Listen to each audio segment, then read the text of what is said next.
Distribusi dan evakuasi korban via udara masih terus dilakukan mengingat sejumlah lokasi masih terisolasi, saudara.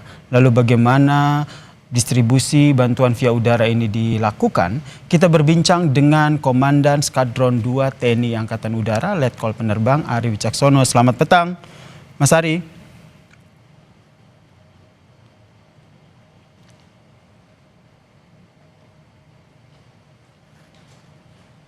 Mas Ari.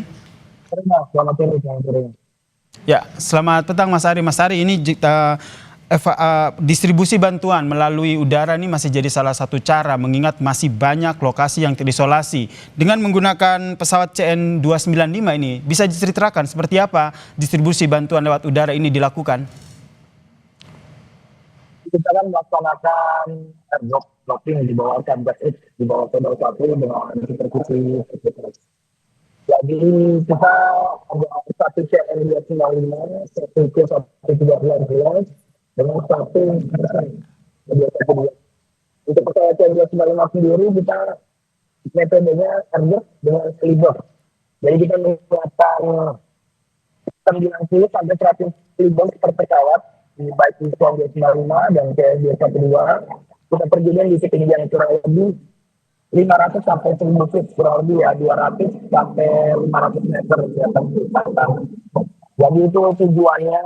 Jadi banyak di daerah-daerah yang sudah dilihat sangat remote, sangat terpencil sehingga jalur distribusi makanannya terhenti karena akibat banjir. Oleh karena itu kita terjunkan dengan metode airdrop tersebut. Ya, dengan menggunakan metode airdrop begitu ya.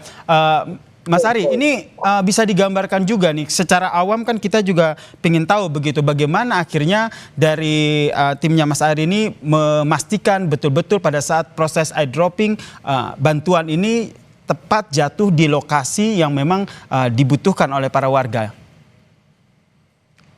Sebenarnya sistem helibox tersebut pun sudah kita laksanakan, memang salah satu metode yang ada di skadron kita. Kita punya cargo delivery system, punya metode seperti helibox. Nah, dilihat dari pimpinan, dilihat juga dari satuan pengawasan, untuk daerah-daerah terpencil tersebut lebih cocok dilaksanakan menggunakan helibox. Setelah kita mendapat koordinat daerah-daerah tersebut, seperti kemarin kita laksanakan di daerah Batu Arimo, daerah Tapanuli Utara, kita membawa 90 helibox, kita terjunkan dengan ketinggian tersebut yang setelah saya sampaikan sekitar 200 meter di atas permukaan tanah.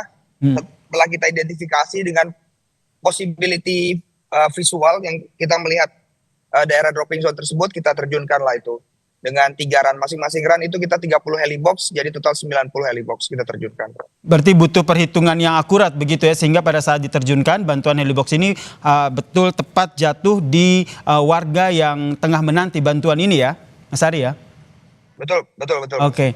Kemudian memastikan bagaimana agar bantuan ini tidak rusak begitu pada saat jatuh, karena ini kan menggunakan airdrop. Ini ada cara khusus tidak?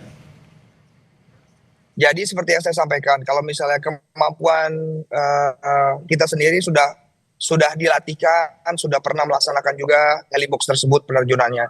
Jadi kita sudah tahu kemampuan helibox tersebut berapa kilo per boxnya. Jadi misalnya kita laksanakan ini dengan sistem helibox, itu maksimum dengan 5 kg.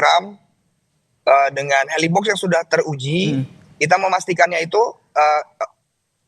memastikannya ya kita terjunkan seperti normal biasa.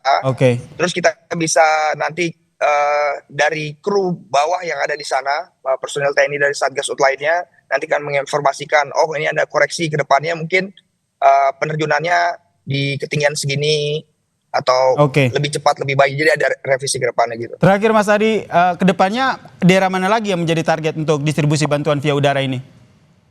Sementara kita masih fokus ke daerah Tamiang untuk hari ini. Kemarin itu ke daerah Sibolga di utaranya. Kemungkinan besok masih di area Sibolga, baik di daerah utara maupun selatannya. Tapi untuk pastinya di Z-nya itu nanti akan diinformasikan dari Satgas Ut. Kita nerima perintah saja, kita laksanakan sebaik mungkin. Demikian Mas.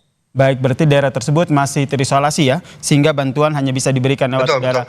Terima kasih, Letkol Penerbang Ari Wicaksono. Sukses terus untuk upaya ataupun misi damai udaranya. Terima kasih, Mas Ari. Letkol Penerbang Ari Wicaksono telah bergabung bersama kami di Kompas Petang. Salam sehat. Kami masih akan kembali di informasi jembatan terputus dampak banjir di Aceh. Warga harus menantang bahaya